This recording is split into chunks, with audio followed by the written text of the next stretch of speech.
And welcome to EduMatch. Follow along with us at bit.ly/tweettalk70, as well as on Twitter with the hashtag EduMatch. Speaking of EduMatch, did you know that you could be the EduMatch person of the day? To sign up at our website, edumatch.org. Look for the Google form in the probably about the second or third thing down on the page. Sign up. We'll tweet out about you over a period of 24 hours to get you those global connections you so desire. And if you're already on the list, then fear not. Right now, the list is a little long, but we're getting through it as soon as possible. So just know that your time is coming. So tonight, we are going to be talking with an awesome panel of authors, educational authors. Shout out to all of you, and also shout out to our fantastic moderator, Rafrance Davis. So what we're going to do right now is that we're just going to have panel introductions going from my left to my right. We're going to skip over Rafrance because we're going to save her for last while we kick it over to her. So we're going to start first with Doug. Could you please introduce yourself? Hi, my name's Doug. I'm a fifth grade teacher in Gresham, Oregon, just outside of Portland, and I'm at The Weird Teacher. So if you know me, that's how you know me. Awesome. Going next to Justin.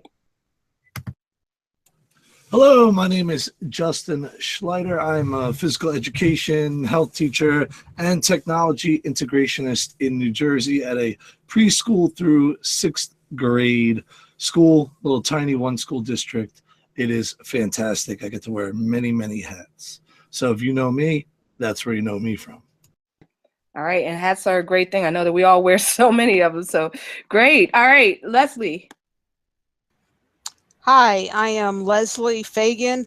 I'm an instructional technology coach for a, I guess, medium-sized school district outside of Atlanta in a town called Griffin, Georgia. Glad to be here this evening. Awesome. Very, very glad to have you. All right, next let's take Rachel. Good evening, everybody. My name is Rachel Pearson. I'm on Twitter at rpearsonedu. That's Pearson with an IE. I am currently a STEM teacher in southern Minnesota, where we just got 6 inches of snow. So if that would mess up your school district, we are running just fine. I'm K-6 STEM, and our district is a small one. We're about 650 students right now. Awesome. Welcome. Very happy to have you back. And next we have Rochelle, not to be confused with Rachel, but Rochelle. I had to think for a second. Whenever you said Rachel, I'm like, that's not me. I'm Rochelle Poth. I'm from Pittsburgh. I teach Spanish, French, STEAM course to 8th graders. Looking forward to the talk tonight, as always, with the great people on this panel. So thank you again. Couldn't find a mute button there for a second. All right, great. Welcome back, Rochelle. All right, next we're going to take Tracy. Hi, my name is Tracy Brady. I teach high school French and Spanish in Hastings-on-Hudson, New York, Westchester County. And we are about 500, 9 through 12, and I am very happy to be here. All right, awesome. And definitely wanted to give a huge shout out to our awesome moderator, Rafrance. So if you could please introduce yourself, and I will turn it over to you. Hello, I'm Rafrance in audio only because I'm getting my hair done right now. But I am Executive Director of Professional and Digital Learning in Lufkin, Texas, about 90 miles northeast of Houston. Author of the book, The Missing Voices of EdTech, and the as yet untitled book to be released during the first quarter of next year. So I'm pretty excited to be here with all of you to talk about book writing. Awesome. Thank you, Rafrance. And with that, we're going to turn it right over to you. Great. So my first question is this, because I get writer's block quite a bit, especially when I'm talking about a particular topic and I feel like I'm getting really wordy. So my question for everyone in this group now, and I don't care who takes the question first, how do you get over writer's block in the process? Because anyone that says they don't get it is lying. I think I'm going to take this one because I actually address this directly in my chapter for an upcoming semi-secret book that's coming out in just a few weeks. I have found that the more I try and go at it head on, the more blocked I get. So sometimes I just need to walk away from it and let the creative juices kind of work on their own. And I used to call that procrastination and used to be really hard on myself about it. But the more I've done it, the more I've learned that that's just part of my process, and walking away from it really, really helps. And I come back at it fresh. And sometimes it may be even several weeks later, but that's just what works for me. Yeah, I agree definitely with walking away from something or trying to find a completely new tact.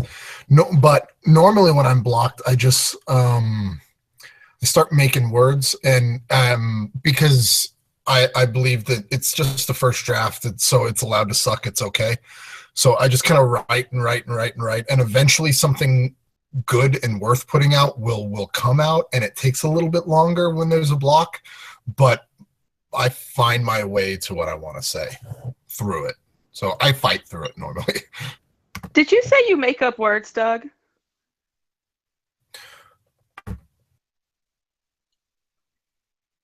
I don't know if I'm. Yeah, sometimes. You don't make up words? I If don't know you if they put edu in front of something, then it's a made up word. So that counts. edu or hyper, both of those. All right, next.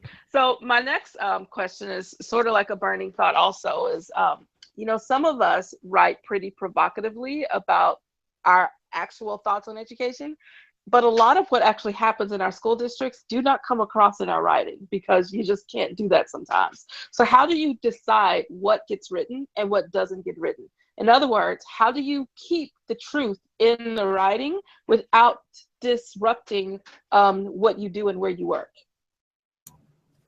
Yeah, I'm going to take this one and say that I'm about 50% fake in my writing, meaning the fact of I can't be as completely honest and transparent as I want, because I know board members follow me, I know teachers follow me, and I know parents follow me. So when I'm writing, after I get done, before I hit publish, I look at it and go, how much trouble will I get in if my superintendent gets a phone call about this? So that's what I look at. Right before I press publish on anything, I make sure that if I get called and said, why is this there? What is this about? That I can explain it away without getting myself in too much hot water. So I definitely think that's a really good point, is that most of what we see has been whitewashed and definitely not the true perspective for a lot of things, because we just can't, or else we'll get in all kinds of trouble. I can add to that if anybody else wants to go. Good. I would love to hear it. Go ahead, Rochelle. I would love to hear your perspective on this too. Well, I kind of follow up what Justin says, and in education, I mean, any time, any day throughout the day, we have so many thoughts and we have so many interactions and things, and whatever we're dealing with tends to come out in multiple ways. Like for some of us, we sit down, we write right away. For others, you become more reflective. And I was never really a writer, and I was never really much of a reflective person. But one thing that I was, or I've tried to be throughout my life, was to always think before I speak. And now in this technological world, it's like you have to think before you hit click or push and publish it. And in teaching the younger students that I have, they're so quick to say something and put it out there, and they'll come back and they'll say, well, when you were younger, you said things, and remember that my parents told me to break my bones, and the rest of how that goes. And I said, well, yeah, all that is true. People did say that. But the difference is back then, the words kind of faded off and dropped through the air, or they were lost in translation and passing across the hallway. So that's one lesson I try to teach my students and keep in mind to myself is no matter how angry or whatever emotions are being stirred or whatever message I have that's building up in me, whenever I write it, I'm not one to sit down and actually type. I usually just walk around and talk and let it text into the document. But before I ever publish anything, I go through it, and I might make multiple copies of it too, and then consider the audience, but always keeping in mind, like Justin said, you have to look through certain lenses, like who is going to read this and who can share it with somebody else. And it's so important to keep that in mind, that being in the unique position we are as educators or in education, where we leave impressions on people in all different ages. And we always have to kind of just keep in mind, like before you hit that publish, how many times is that going to be passed throughout communicated to other people, and is any of it going to come back, and can we defend it? There's a lot of consideration that goes into it, and I kind of went on a little bit longer, but we always have to think, no matter what we do, whether it's in writing or being in public, I mean, we're in that position that we always have to think and keep in mind, who might hear about this. Yeah, so that's my short version of it. I'd like to jump in. I think that when I write, I just always assume that nobody's going to read what I write, because that's been my experience, and I'm okay with that. And I'm also, most of the time, a pretty tactless person. So whatever comes to mind is what I write. And if nobody reads it, I'm okay with it. And if somebody reads it, then generally I can defend myself.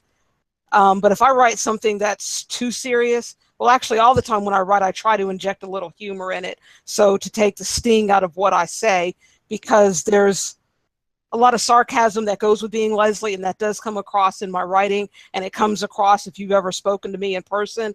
So I try to find a balance with what I'm doing in my writing. But if we hide what's going on in our school districts, if there are issues, we're never going to fix any problems. So let me just put it out there, and if you have issues with it, either I find myself another job or we come to an agreement about what needs to be done. I'm not one to shy away from stuff too very often, because I wasn't raised like that. Leslie, I'm fist pumping you. I know you can't see it, but I am right now. But you raise a very valid point about if we don't share. I mean, we share the good, but if we don't share those areas of struggle, we're not going to fix anything. You're absolutely correct.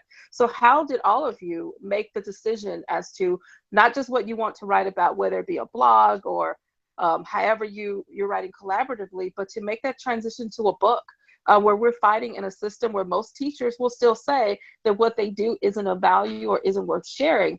What advice would you give any other teachers wanting to get over that hump about their own abilities to share, and also making the decision about what to share? I'll jump in there. I think it's important to share regardless of who you think is going to see it. I mean, yes, you have to think about what you're going to say, but generally when I write something, I write it thinking about whether or not somebody else is going to find value in it. And if they stumble upon it, that's great. And if nobody reads it, that's fine too, because a lot of the time I'm just writing for myself and to get things out. A lot of the times, if I have something that's more controversial to say and I feel the need to tweet it or to put it on Facebook or out on social media somewhere, I'll type it out and then delete it, or type it out and hit post on Facebook, but change the privacy so only I can see it, or make a private blog post. That way the writing still gets out of me, and, regardless of who sees it, it's still valuable to me as a process. So I don't know if that quite answers the questions, but looks like we have a new participant. So Sarah, take it away. All right, yeah, just wanted to jump in and welcome Jody, who's joining us in progress. Hey, Jody. Can you please introduce yourself when you get a chance? Okay, she might be frozen, so we'll come back to her. But all right, so sorry to disrupt, and back to what y'all were saying. I think Refrans makes a really good point. Oh, I'm sorry. Am I cutting Refrans off? No. Oh, okay. I think Refrans makes a really good point. The thing that you hear from a lot of people is, I don't have anything. I'm not doing anything special. And it's such a, we have such a hard time finding the line between you're being narcissistic and you're actually sharing something of value. And people get really scared of, no, I don't want to brag.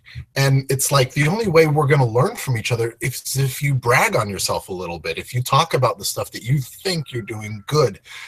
And that's a kind of a baby step thing for a lot of people. You get them to say one good thing that they're doing, and then they get feedback from other people. Oh, that's a really good idea. And hopefully that triggers something in their brain. They're like, oh, that's just something I've always been doing. I didn't realize that was something special.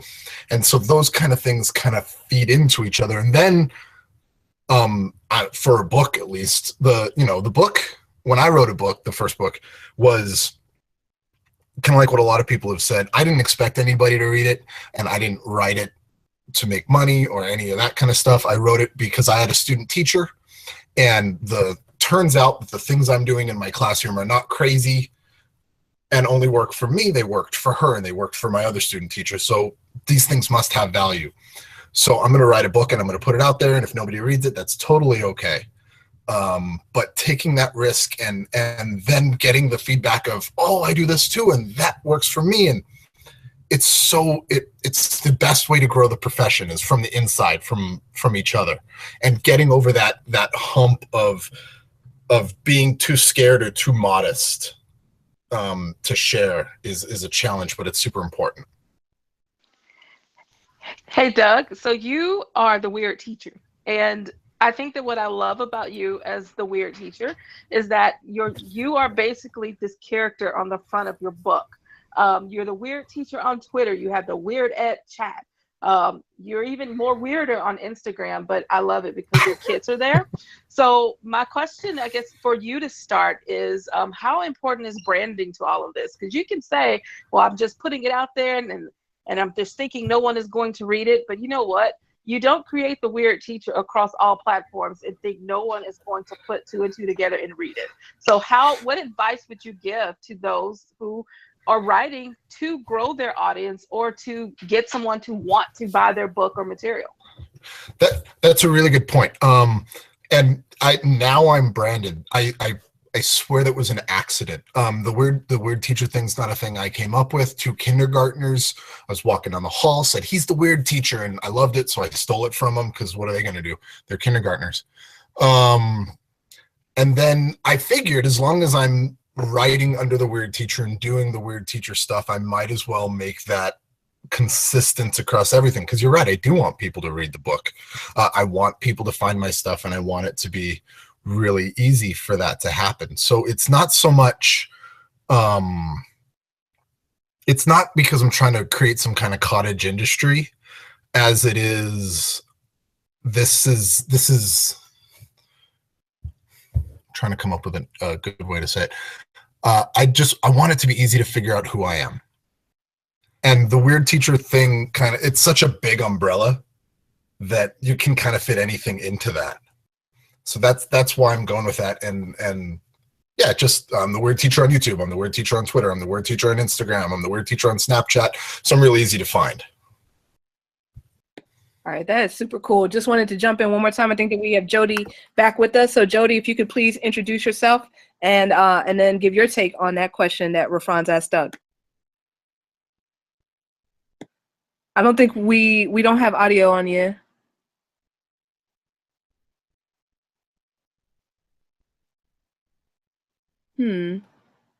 Yeah, we still don't have audio. Could you try to go out and come back in? Okay, cool. All right, so opening that question back up to the panel. I think branding's very important, just so people, like Doug said, kind of understand who you are. And then when you do a new endeavor or when you go across a different platform, people know where to find you. So on Twitter, you're doing your little micro blogs or sharing your links. Then you're going to have your own site. So I know if I want to find Doug's blog, I know I could go search it up. On YouTube, you want to go and be able to find people. So I do think branding is very important in that way, searchability, but also when we talk about consistency and ideas as well.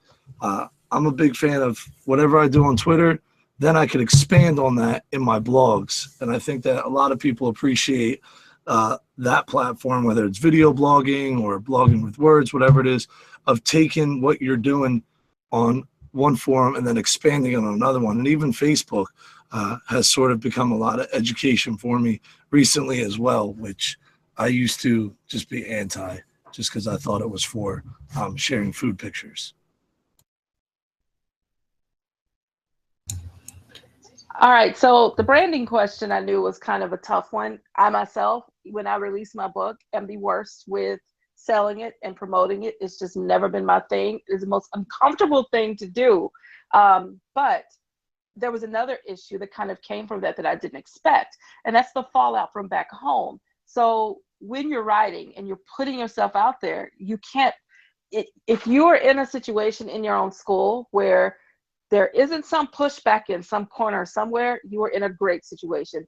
But that is not the case for a lot of people. So how do you deal with, this whole idea, if you can't be a prophet in your land? You're writing these great things, you're putting it out there, but you might have people in your own school or community who maybe not be as supportive. So what advice can you give from your experiences, if you have any, in dealing with that?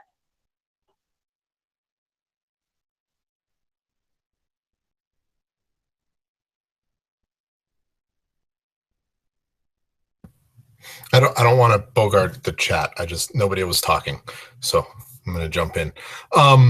I try to be really open with people. I'm constantly, I don't want to be the prophet. Frankly, I just want to be one of the voices, and I want people to be able to come to me and feel open to me. So I'll have like a sign on my door that says, if Mr. Robertson is teaching, you can come in and watch and give feedback, because I'm always happy for feedback. And somebody corrected my grammar on my sign, which was funny. And then sending out emails, hey, if you guys have tech questions or anything, because I'm like the tech person at my school, that I'm one of the ones that's good at tech. Please, let's work on tech. And trying not to be, I'm doing keynotes and I'm writing books and blah, blah, blah, but really just kind of making it open, trying to be open and friendly and out there, so that people know that I am a resource, but also going to them and asking them. Because like I said, I am definitely not the expert. I'm not the only one. Yeah, it's hard. I agree. I don't really tell a lot of people in my school what I do. I had a teacher who was at a professional development with the superintendent of the ascending district, because our elementary schools all go around, and he asked the teacher, oh, well, you must know what he's doing. And she kind of just looked at him, because he's a socially connected superintendent. And she was like, well, not really, because I don't talk a lot about what I do in school. I don't know how ready they are for the ideas I'm bringing across. Once in a while, I'll put out a blog or a resource to them about something that's pertinent, that was either came up in a professional development or a faculty meeting, or if we were talking about something in a book club, I'll forward them things. But I really don't share a lot of what I've done with the teachers I work with. I guess because of that same thing of, you don't want to seem like you're big-headed, like you're trying to be better than everyone else. I don't really talk about where I'm going, other than local stuff that I want people to come to and join in. So it is very difficult in your own school to not want to share as much, because you don't want them looking at you and going, oh, he's just doing this to make himself look good, or he's trying to make me look bad, or he just wants to suck up to administration, because I don't want to be that person. So like Doug, I'm open to everything. I tell him, if you need any help with tech, if you need any help with anything, hit me up. Now that I freed periods up, I told my administration, put my classes together. So now I'll have more periods to come in and help you. And I'll co-teach after that. So it is a little difficult to not want to put yourself out there like you're bigger and better than everyone else, when really I'm just trying to share the ideas out there. So I agree. It is very hard not to be the prophet in your own land, and much easier with strangers out there that aren't going to, judge you. I know I'm supposed to be asking the questions, but I do want to say, for me, I don't actually hide anything that I do. I also don't broadcast it. But then again, I don't broadcast it on Twitter either. So there's that. But I put it out there on Twitter. It's on my website if people want to go to it and see it. And they have. And sometimes the feedback was good. And sometimes things were questioned, but that's part of it. No big deal. But I love just the part of these conversations. And I made a point to ask some pretty kind of provocative questions in a way, because oftentimes when you're on this side of it, or when you're on the part of sharing, people see you as this person on Twitter, or they see us as this person online, and they think you are clearly that person all the time. But what they don't realize sometimes is, as much as we share and put out there, there is struggle in our own schools sometimes. There's this even struggle with how we deal with what we share in ourselves in doing that. So for that teacher who is on the cusp and they want to write and they want to share, what do you tell them?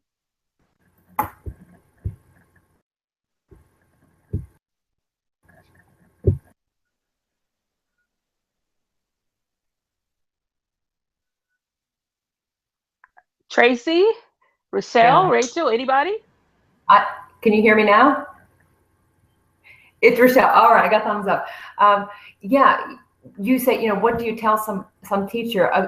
Probably 5 years ago, I had thought about blogging. I didn't even honestly know what blogging meant, what it stood for, and it came up one day, and I thought, I wonder if I could do that, but what would I write about? Like, who would care what I would write about? And so I just let it go. A couple of years went by, and then about 2.5 years ago, I just started using more technology with my students, and I had the opportunity to write a post for SurveyMonkey. And that was like the first one, and I thought, okay, that wasn't that bad. And so I just started writing and just had these ideas. And going back to the prior question with Doug and Justin and everybody saying, you don't want to brag about yourself, and it's hard because you get so excited about what you're experiencing and you want to share it, especially when they're great ideas and you think they can benefit the people in your school. So I do hold back on sharing within my school what I do, but I do have teachers that come and ask me questions, but my main motivation has always been my students. And a lot of the recent opportunities I've had for writing blogs has been with the students involved, and we've co-written some blogs, and those kind of things I will put out there. For a couple of reasons. One, because I want to celebrate the success of those students because I think it's fantastic. And two, because I hope that by some of the other teachers just seeing that and the students being excited about it, it'll encourage them to maybe take that chance too. So the best advice I could tell somebody is you have to start somewhere. And it can be small, just one short thing, just put it out there. People, like Doug said, I think, if they read it, fine. They might not read it, whatever it is, but everybody has to start somewhere, and it might be the greatest thing you've written. Now, when I look back at that first blog, I think, I don't know if it was that great, but it's a way for everybody to grow and reflect in the process, but you don't know what you can or can't do until you take that first step. So that's about all I can offer on that one. I'd like to add to that. I would tell a teacher the same thing that I told my students a number of years ago. I remember I was in the dugout with our girls softball team, and they were losing, and they were like, there's really not any point in this. And I said, you know what? If you doubt yourself, you'll defeat yourself. So I tell that to the teachers. If there's something that you want to do, but you think you can't do it, what do you have to lose? I have a bucket list, and there are lots of things on that list that may seem absolutely ridiculous, but I'm going to try them.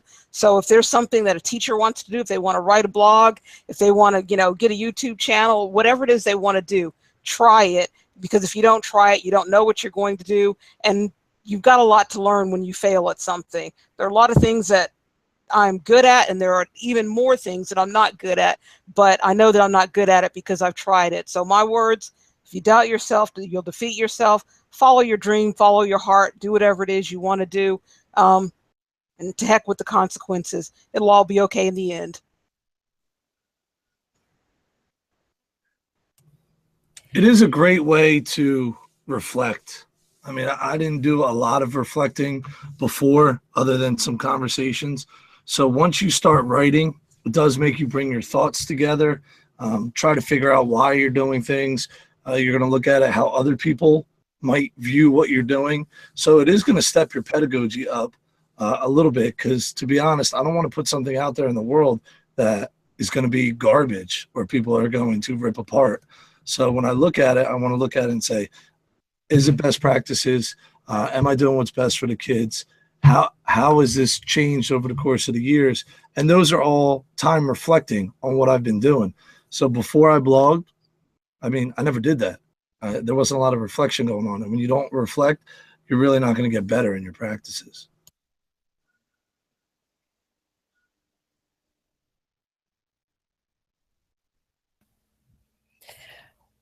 One thing I would add is just make sure you're coming from a place of passion And we all, as educators, we have our own passions, and that's the best place to start. And as long as you're putting your passions down on paper, you really can't go wrong, and you won't run out of things to say. We all have things to say, and we all have a voice that deserves to be heard.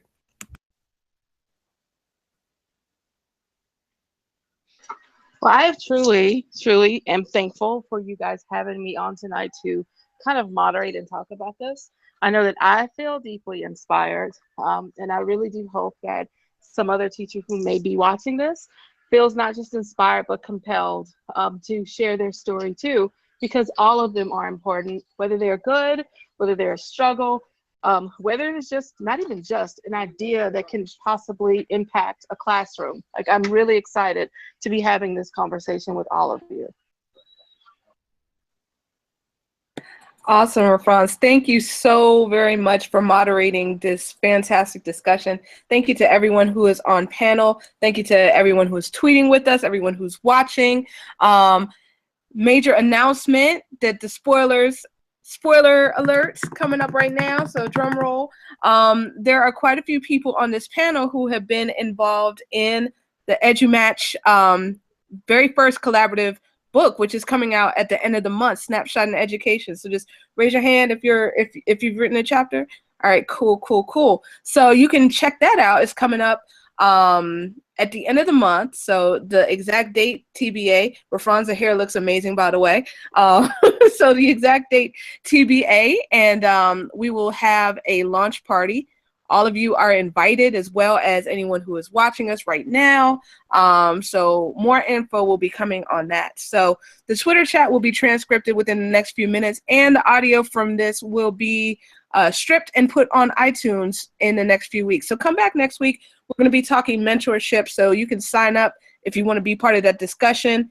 tinyurl.com/edumatch sign up. And also wanted to give a huge shout out to EdCamp Voxer, which is coming back for round 3 at the end of the month, the 27th through the 29th of December. So sign up for that. Registration is open at edcampvoxer.com. Also wanted to give a huge shout out to Randall Sampson, who has a fantastic program. We are all learning and growing together. So if you're interested in getting grad credit for that, then you can contact him on Twitter at Randall Sampson, and he also has a website that he can share with you. I think it is bit.ly/P_D_1. And if you like the podcast and you want to subscribe, then check out bit.ly/EduMatch podcast. So thank you again to everyone, and hope that you all have a fantastic week.